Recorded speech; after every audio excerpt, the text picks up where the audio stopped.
And welcome to Two Dope Boys in a Podalac. I'm Paul. I'm Julius. What's going on, everybody? What up?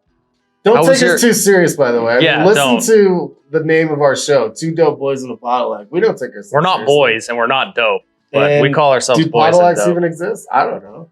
Cadillacs do. Ew. And podcasts do. Yes, sir. So with that, what are we going to talk about?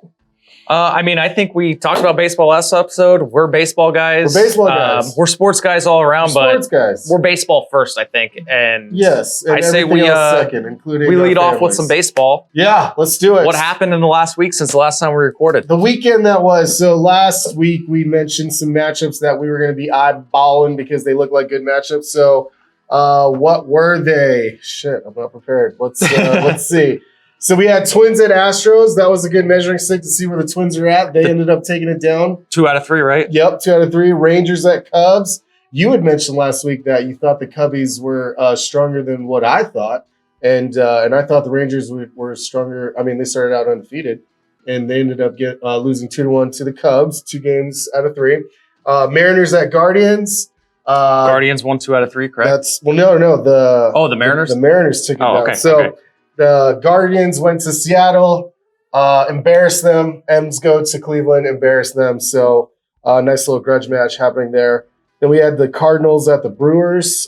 Brew Crew took that down 2 out of 3, which is 1 shutout, and I think they won 6-1 the other game they won. Yep, and drama still happening in St. Louis. Love it. And then we had Blue Jays at Angels. This was the Angels are who we thought they were. Exactly. Angels are a team that should be winning way more games, and they find ways to lose. Yeah. I think it was the first game. Trout just fucking mashed like 400. It was like 448 feet. Just like, dude, like, he's one of the guys like jaw-dropping home runs, man. This guy fucking smashed the ball. He's been doing it for 10 years now. And you know what's and he good seems to about- still be getting better, which is kind of crazy. What I'm loving about Trout right now is that he seems healthy, which he's been bitten by the injury bug. And as awesome as they say he is, which he is, we don't really get to see it because the fool gets hurt all the time. You know, he missed plays 40 100%. games last year and was second in the AL in home runs with like 44, I believe. Wow. I might be incorrect on that. That's the exact unbelievable. number, but it was over 40 for sure. Yeah. Like he might have been challenging Judge for the home run title in the AL had he been healthy the entire time. Which is crazy because he's not really a home run hitter. Like he can hit 30 plus home runs, but he's not a guy you think like he just comes across like an all-around great player. He puts the ball in play, and when he does, he hits it really hard and really fast. So the first game in that series, I was laughing because Trout hit that monster home run. Mm-hmm. Ohtani went 2 for 3, and they lost. That was it. They lost to Toronto, That was and their whole nobody else offense. on the team got a hit. Yeah, Nobody else. It's pathetic. crazy. Like I hate that there's these 2 generational talents, not just like 2 great players, 2 all-time great players. Yeah. You know, these guys could both be like when their careers are said and done, like these could be 2 of the top 10 easy to ever play the game. Oh, no doubt, because baseball's a numbers game, and these guys throw up numbers. They throw up every numbers, single time they You play. watch them, they pass the eye test too. You watch them, and they're fucking unbelievable. Like especially Yeah. Ohtani, both of them. I mean, Ohtani in particular because of the fact that he's an ace on the mound, and he's also like another guy that hits like jaw-dropping home runs. There's like a select few guys I'm glad that you're coming around on Ohtani because I never last didn't year, like him. When there was talks about MVP and your boy, Judge. Yeah, that hit. When those two are in the same sentence, you didn't really speak that highly of Ohtani. I did not. It's not that I did not. I did not speak highly of Ohtani. I said Judge offensively was one aspect of the game was significantly better. Well, he's not a pitcher. Sorry, but he also plays good defense. He's a good right fielder, great right fielder actually. He hit higher average, hit more home runs, more RBIs, was better than Ohtani in every single offensive category and that how there did is. he do on the mound? And how did he do? Well, he's not a pitcher. What do you want him to do? That's right. Ohtani is a great hitter and a great pitcher. MVP. Yeah, I agree. MVP. Except every year. Guess where the Angels would have been last year without Ohtani? Out of the playoffs. The same exact spots. Where the Yankees won 99 games, won their division. Obviously, they flamed out in the playoffs. Yeah. But without Judge, do you think the Yankees made the playoffs last year? I don't know, man. They had a really great run where they were starting to compare them to the 1920. Yes, early in the season. But yeah, because they were hot, you know. So it wasn't just Judge. I'm sorry. Like if they're starting to compare, which I know the talking heads are idiots, and trying to compare the 2022 Yankees to the 1920. Well, that's a normal thing. If Tampa continues their run, people are going to start doing that too. Yeah, well, not to another race team, but they're going to be like, "Is this team one of the all-time greats?" Team, like the 2008 race team. But so yeah, when they're drawing those comparisons, but the reason they were drawing those comparisons is because of how they're winning. They were dominating. They won on crazy stretches. That wasn't just because of one player. Looked as a team. No. I'm not saying that they made the playoffs just because of Judge. Yeah, they had a 60-game stretch where I believe they went 29-31. Ugh.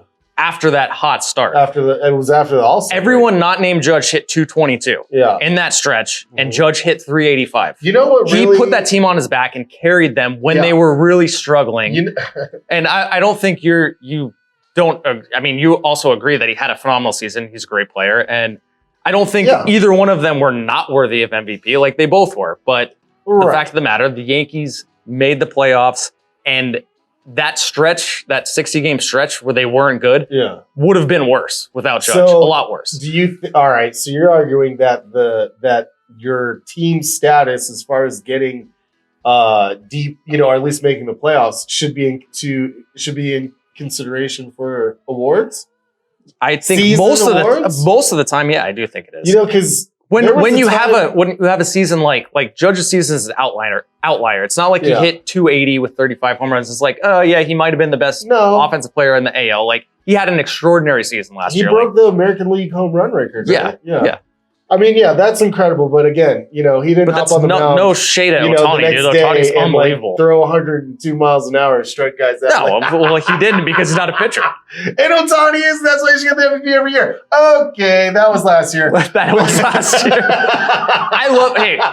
Let's just appreciate that we have right now, there's 5 jaw-dropping hitters that just there's between Trout, Ohtani, Judge, Stanton, Mookie Betts. Mookie Betts. He doesn't really hit jaw-dropping home runs. But he's just a jaw-dropping as a player. Yeah, he is. God, I love that guy's game. Okay, enough of last year. Actually, one more bit of last year. You know what really derailed the Yankees was after the All-Star break, and they had a home series, I believe it was against the Astros.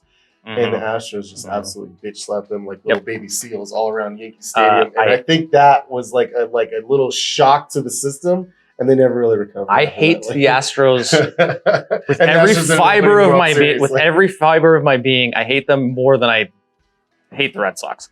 But they're cheaters. They 100% own the Yankees. They're in their heads. And I remember telling you last year, I'm like, usually home field isn't the end-all, be-all. I was like, but for the Yankees going into the playoffs, they need it against the Astros because they need that mental edge. Because they show that they're just not there. They cannot beat that team if they don't think that they have some kind of advantage over them. Right. Well, yeah, okay. So that was last year. So that was last year. This year's it's a new year. It's 2023. Is it? Yeah, it is. And we're gonna give you our top 10 of what we think so far. Our power rankings, our top 10 rankings, Major League Baseball power rankings. 10 games ish so far. We record this on Mondays. Why don't you lead us off? Give us your top 10 start. All right, my top 10. I'm going to start with number 10. And this might be a bit of a surprise. And mind you, I also said this before game started today because this team did lose today. But I'm going to go with the Pirates. They're 6-4. Nice. Unfortunately, what could derail them is O'Neal Cruz. Going to be out for at least 4 months. Unbelievable player, dude. I love watching him. Cannon for an arm. He's another one. Jaw-dropping home runs. That's a guy you stop and watch because you might see something you don't get to see too often with him. Listen, real quick. O'Neal Cruz hurt is personal because he's on my fucking fantasy team. All right? He's keeper status. Yeah, he is. And he, just like you said, the speed, the power, and the slide, by the way, which we'll show. I mean, the way he slid into home plate, he looked like a middle schooler playing baseball for the first time. This fool, he looks like raw talent. That's exactly what he is. He's raw. He's not polished. When there's a play at the plate, first off, a ground ball to third, he was probably frozen. He was going to commit anyway. So a ball on the ground, he's just going to run. So he ran. And if you know you're going to be thrown out, which he was, it was a very obvious play, you're going to be out.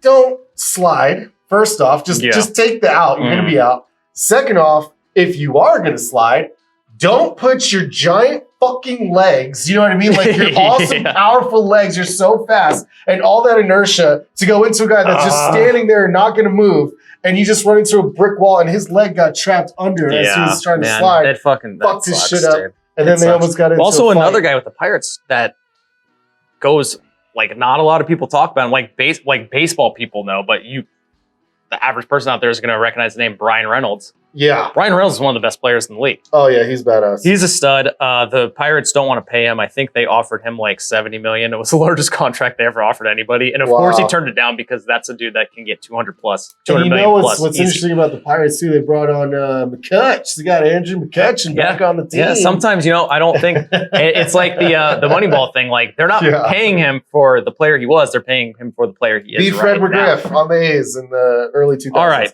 Number 9. And by the way, finish up on Cruz. He's not going to be back until August 10th. Yeah, if he's lucky. So that's my as far 39th as my birthday. fantasy team's concerned, God damn it! All right. You can still keep him though for next year. Yeah, okay. Still a keeper. Number 9, I got the Rangers. Rangers. They underachieved last year. I don't know if they're going to overachieve this year, but maybe they're playing to their potential. Finally, after spending a ton of money, and they're starting to hit the ball, score runs. Yeah, good stuff. Number 8. They haven't played great so far, but until somebody knocks them off, it's hard for me to not believe in them. The Dodgers. It's pretty low. You think? Well, they're 5-5. Yeah, but I mean, it's early, so none of these rankings super really. Early. This all this shit can change. Absolutely. Tomorrow. Number 7, the Cleveland Guardians. Guardians, love it. Guardians are 7-4. They beat the Yankees today. Did they? They did 3-2. Number 6 in the same division. We're sticking with the Central. Yeah. The Minnesota Twins. The Twins, they're a fun team, and they're actually for sure. We forgot to mention when we talked about them last week, they traded for Pablo Lopez. Wow, that's a shocker. They shored up their starting pitching a little bit. Right now, again, as of Monday at 8 o'clock, the Twins are number 2 in team ERA at 2.63, which is phenomenal. Their WHIP is 1, just 1 on the dot. Team average against them is 203. I mean, right there, ERA, WHIP, and then the average. So what is that telling you? That they're starting pitching. They're pitching all around. Their pitching is good. And they got bats. I mean, obviously Correa. We know Correa is good. Byron Buxton. Correa's out for a little bit. Buxton finally hit his first home run this weekend, which is great. And he could be a stud. He's another person that's been bitten by the injury bug a lot. So if we get a full season of Buxton, that should be exciting. Yeah. No, that's a fun team. I like it. What else you got? Number 5. Number 5, New York Yankees. Yankees are, I think that's right about, I do think they're a top 5 team when they play to their potential. They don't always do that. Pitching is going to be good. Pitching is there. And the starting pitching should get better when they get Rodon and Severino back. The bullpen's good. Tommy Kahnle is on the IL currently. That was a big addition to their bullpen that, of course, he got hurt. But I think that's about, had I done this before the game today, I would have put Cleveland ahead of them. Well, Clay Holmes, Levitation Holmes, he is legit. Like that guy. Yeah, that was a big trade for them, and he's got that 98-mile-an-hour sinker that moves like 24 inches. He came into the game on Sunday going against the Orioles, and I was surprised because he pitched on Saturday too. But division matchup, want to win those games, and I mean, he just made those guys look like fools. Yeah, he's stud. He's really very, very good closer. Nasty man, and then also, you talk about guys that are missing for the Yankees rotation. They're number 4 in team ERA, 2.76. Batting average against them is 214. So they're showing up. Yeah, the question with them is going to be: are they going to rely on Aaron Judge again? Like, are they going to live and die by him? If he's going through a slump, is the rest of the team going to show up and pick him up? Well, yeah. I mean, there's that. There is some questions as far as bats are concerned. I mean, Rizzo seems to be doing all right so far. Stanton's actually pretty hot. They're also Harrison Bader's hurt, their center fielder. He's not like a huge bat, but he's fast. He can get on base. And that's the thing with the Yankees right now is that they're just straight up, they're not 100%. I mean, they're missing starting pitching. They're missing, some bats. So they come back full steam ahead. Watch out, Yankees can be dangerous. Number 4 might be the most talented team in the league, the Padres. Good starting pitching. Unbelievable offense, and Tatis is coming back. I think in 10 days. The cheater is coming back. He is coming back. Joe Musgrove, which has ace talent. He's been gone all year, and what's really funny is that he's been out with a toe injury, so he's been rehabbing. He's doing AAA starts, and they expected him to come back this week. Well, in his AAA start, there was a play where, like a play at first, he grabs the ball, like throws it awkwardly, lands on his right shoulder, goes down. And now he needs like a cortisone shot because he's in pain. And they're going to push him back until the 21st. Oh, my God. Like Joe Musgrove. Get your shit Jesus together. Christ. What are we doing here? All right. Okay, number 3, the Atlanta Braves. Won, I think, 102 games last year. It was 103, so 104. They won a lot of games. They're a really good team. Yep. They should have challenged the Dodgers to go to the World Series, but both of those teams choked in the division series. Yeah. But they're young, they're talented, they're only getting better. Number 2, I have the Brewers. Brew Crew. Solid start, 7-2, great starting pitching. Oh my God. We'll see how that continues. It seems like what's his name's getting hit a little bit though. Corbin Burns. That won't last. Yeah, that won't last. We know he's a stud. Like he's Cy Young candidate year after year. Yeah, and Yelich hit a homer recently, and Willie Adames. Former Ray, he's a shortstop who, I mean, it's so funny because as soon as he went to the Brewers, he started to hit. He just started to fucking hit, started to mash. I think this is his 3rd year over there. And I think he's really comfortable in that lineup. No, the Brewers have kind of been an organization that's like, they've kind of just like hung around and been for like over a decade now. They've never really, they haven't really been bad. No. And they've had some teams that like they challenge for the division. Yeah, they just need to get over that hump. They never go deep. They need to get over that hump. Yeah, and I agree. I mean, there's lots of beer drinking in that park, Miller Park. Like, come on, it's a fun atmosphere. And number 1, the San Francisco Giants. No, I'm just kidding. The Tampa Bay Rays, they're 10-0. I don't care who they've played. They're 10-0. The first thing about being a great team is beating bad teams. Amen, you beat bad teams. You're a good team. And the Rays are 10-0. Like, how could you put anybody else ahead of them? I think their run differential is like 56. Let's see. It's, as of right now, 63. 63. They're winning games by an average of fucking 6.3 runs a game. I mean, obviously, that's probably not going to last at that level. But, I mean, dude, they're like...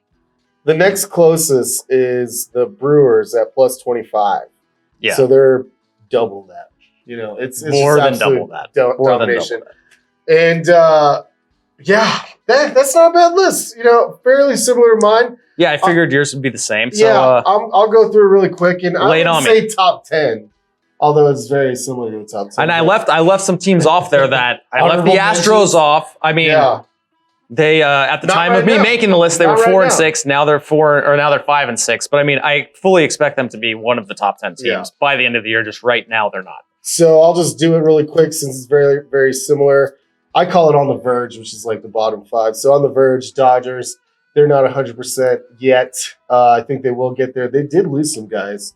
We'll see. They lost Trey Turner, man. And then the guy they had that was going to take over for Turner at short tore his ACL. Was his ACL? Yeah. So he's out for the year. Yeah.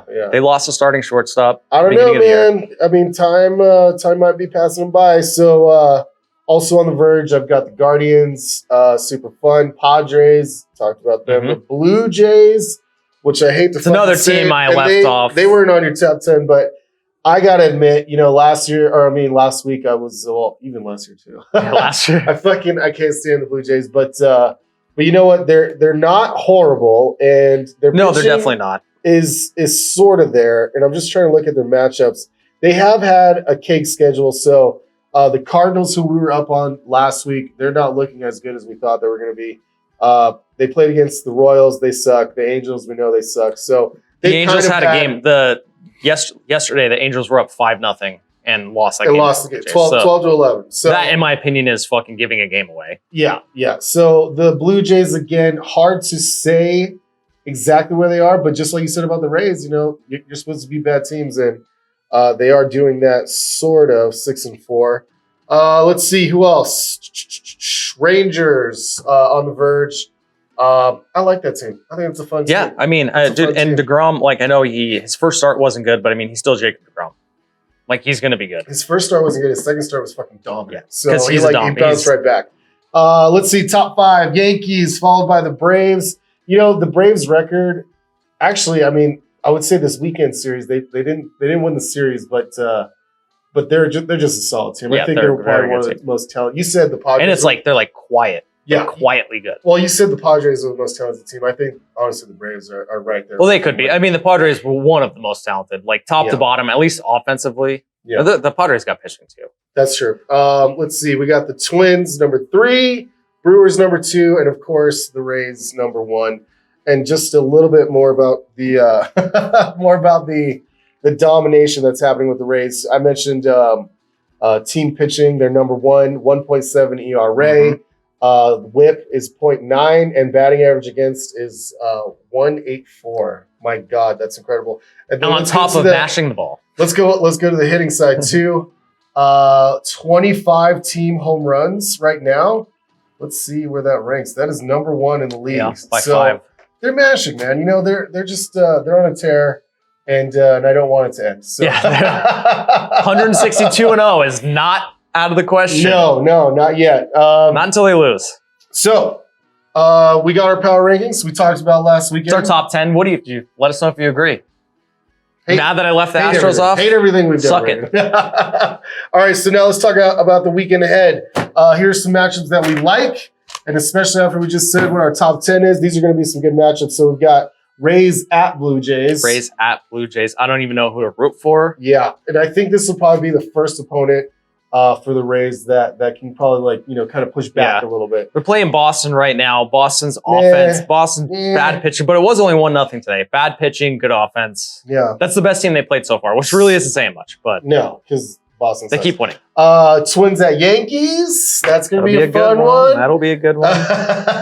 And like we mentioned, Yankees like to beat the Twins. They beat up on them a lot. Owned the Twins, so that'll be good. Brewers at Padres. That's going to be a solid matchup. Yeah. Love that one. Yep. Rangers at Astros. Where's the Astros at? They're going to show up. This would be the time. Especially since they're going against the Rangers. I have a sneaking suspicion the Astros are going to end up winning 105 games again. Yeah. They'll probably start like 10-20 and then win 105 games. Yeah. Just because maybe they'll tease me a little bit. We'll see. You know who I can't stand is Alex Bergman. Guy's such a fucking douchebag. What about when in the World Series when they played the Nationals and he hit that home run and carried the bat with him to first? Oh, what the fuck was that? And then Soto fucking hit one. Yeah. Soto hit one like probably 50 feet further. Yes. And I remember on Twitter somebody's like, Soto should get to carry the bat all the way around. Fucking love Soto. I love him too. Yeah. He's so good. Sort of glad he's in the National League. And then the last one is Phillies at Reds, which doesn't really scream off, the paper. No, the Phillies got to get it going though, man. Yeah. Now they would like to not be like 10 games back when Harper comes. Right. When Harper's healthy. Right. Something that was interesting with the Phillies that I saw when I was looking this stuff up. Never mind, not there. No, what stands out for me on this matchup are the Reds and this new cat. His name is Nick Lodolo. 12 innings, 21 Ks, has a 1.5 ERA. I mean, this cat is the next coming. He's a big lefty. He's fucking awesome. I'm so pissed off I didn't draft him on my fantasy team. He was sitting there for a couple rounds too, but he's going to be fun. And Hunter Green, he's a stud as well in his own right. He hit 105 the other day, didn't he? Who? Hunter Green. Did he? I thought I saw that. Jesus. He started out a little slow, but once those guys get going, and now Nick Lodolo looks like he's legit.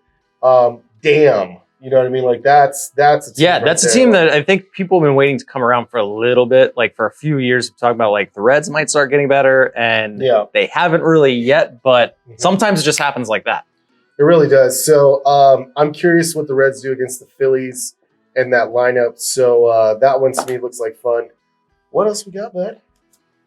I mean, we could talk about some of the other stuff that happened this weekend. What else and we happened also this have stuff come up. NBA playoffs coming, NHL playoffs, which we have obviously a vested interest in. Knights are currently leading the West. Yep. So obviously the biggest thing that happened this weekend in the sporting world, if you follow golf, was the Masters. It's more interesting because of the presence of Live Golf, which we've talked about before. Liv had a decent showing, and Brooks Koepka, who is obviously a Liv player, he owned it for the first couple rounds, and he was I think 12 under after 2 rounds. He was just firing at pins. Like, he played phenomenal, and I thought there was no way he wasn't going to win. But then John Rahm, who I think was between him and Scottie Scheffler, they were like easily the favorites. Rahm ended up overcoming. I think he was at one point yesterday. It was during the 3rd round because they had to play the 3rd round, part of the 3rd round yesterday. He was 4 back, and then he ends up winning by 4. So basically, he made up 8 strokes on Koepka. Yeah. Well, it's I got to tell you, with this Masters, the weather I think had a lot to do with it. You know what I mean? And basically playing a round and a half on Sunday, on Green Jacket Sunday. I think that, threw some things off. Saturday too, because I know Rahm had to finish his 2nd round Saturday and then start his 3rd round on Saturday. Yeah. And Koepka trees kind are of got falling down. Dude, that was fucking crazy. What? That's a miracle that nobody got hurt. God, and it's just, I don't know, so for that, and of course you can't push it back because there's already, the schedule's already set. You can't redo the whole schedule. So they almost force these guys to play. I remember there was a shot where the caddy was holding an umbrella as the dude was putting. It's just they do that's that. not golf weather, No, but they got to try to get it in. They did. They ended up finishing, which I was kind of surprised. I thought they were going to end up finishing today, but they finished Sunday. Well, as just as surprising as Koepka, basically choking, was Mickelson coming up and getting 2nd. What the fuck? He shot a 65 yesterday. He was on fire. Unbelievable. 31 on the back 9. 31 on the back 9. He had a great round, but I think I was talking to my cousin about this. He started that round 10 back. There's a lot less pressure on you when you're starting 10 back than when you're in Koepka's position where you have the lead and you also have the guy John Rahm has been the best golfer in the world for probably about the last year or so. Yeah. He's right on your tail, dude. Rahm's hitting fairways, hitting greens, making putts. Well, so less pressure, which means you can be a little more bold. Yeah, you can be more aggressive. And if it's working, man, I watched a little bit of it, and Mickelson went every approach shot he was hitting, dude, he was hitting to 5 feet. And if I didn't dislike the guy so much, I would have enjoyed it a lot more. But it was impressive to watch for sure. Well, and what was really just sort of, it just slapped you with reality was Tiger Woods, and it sucks, man. It's sad to see, dude. It is sad to see. Well, it's super sad to see, especially when you got Phil Mickelson, who's older, and those two have been rivals for years, and he's fucking taking 2nd place in this thing, and Tiger's hobbling off, can't even fucking finish out on Saturday. It's just damn, this world we live in. A lot of people were he was trying to finish, and I saw on Twitter, a lot of people were, just it's okay, man, if you just withdraw. Just withdraw. It's not worth it. You're not anywhere near contention.